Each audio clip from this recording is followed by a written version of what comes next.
Difficulties strengthen the mind, as labor does the body. This is a quote from Seneca, one of the most influential Stoic philosophers of ancient Rome.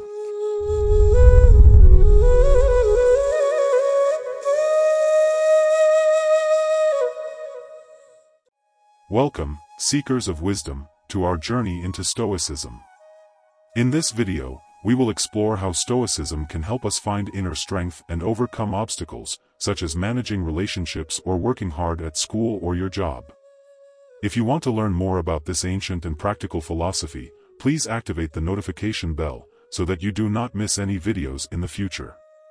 And as always, strive to be the best version of yourself. Stoicism is a philosophy that teaches us how to live in harmony with nature and reason, and how to control what is in our power and accept what is not. The Stoics believed that the only thing that is truly under our control is our own judgments, decisions, and actions. Everything else, such as external events, other people's opinions, or our bodily conditions, are indifferent things that we should not attach too much value or emotion to. By focusing on what we can control and being indifferent to what we cannot, we can achieve inner peace and happiness. One of the main challenges that we face in life is dealing with adversity and hardship. Whether it is a personal loss, a professional setback, a health issue, or a conflict with someone else, we often feel overwhelmed and frustrated by the obstacles that stand in our way. However, the Stoics taught us that we can use these difficulties as opportunities to grow and improve ourselves. Instead of complaining or blaming others for our misfortune, we can use our reason and willpower to face them with courage and resilience. How can we do that? The Stoics gave us some useful tools and techniques to cope with adversity and transform it into strength. Here are some of them. 1. The dichotomy of control. This is the idea that we should distinguish between what is up to us and what is not up to us, and act accordingly.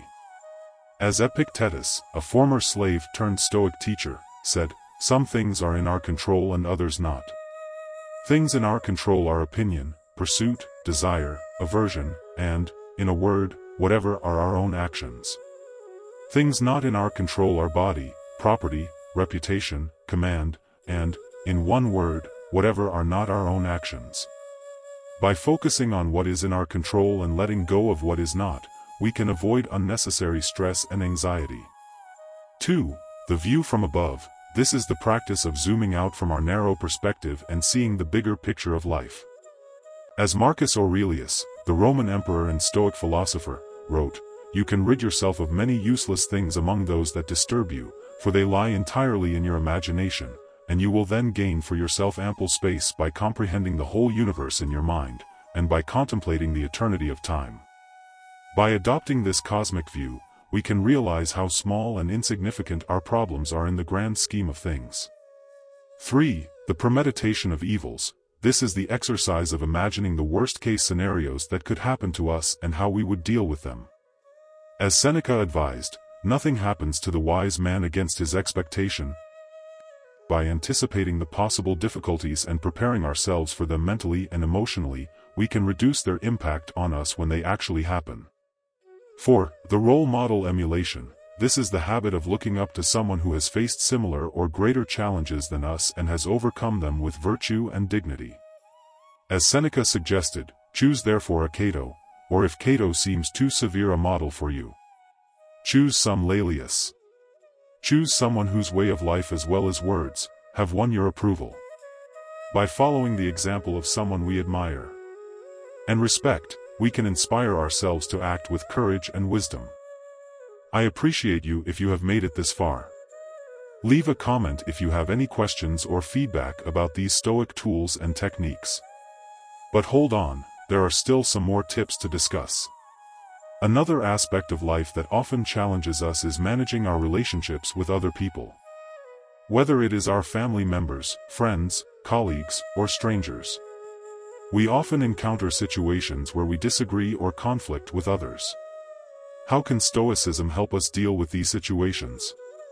The Stoics recognize that human beings are social animals who need to live in harmony with each other. They also acknowledged that people have different opinions, values, and interests that may clash with ours. However, They taught us that we should not let these differences affect our inner peace or happiness. Instead, we should practice some of these principles. 5. The principle of benevolence. This is the idea that we should treat everyone with kindness and goodwill, regardless of their behavior or attitude towards us. As Marcus Aurelius said, begin each day by telling yourself, today I shall be meeting with interference, ingratitude, insolence, disloyalty, ill will, and selfishness, all of them due to the offender's ignorance of what is good or evil. But for my part, one have long perceived the nature of good and its nobility, the nature of evil and its meanness, and also the nature of the culprit himself, who is my brother, not in the physical sense, but as a fellow creature similarly endowed with reason and a share of the divine. Therefore none of those things can injure me, for nobody can implicate me in what is degrading. By adopting this attitude, we can avoid being hurt or offended by others, and instead show them compassion and understanding. 6. The principle of justice.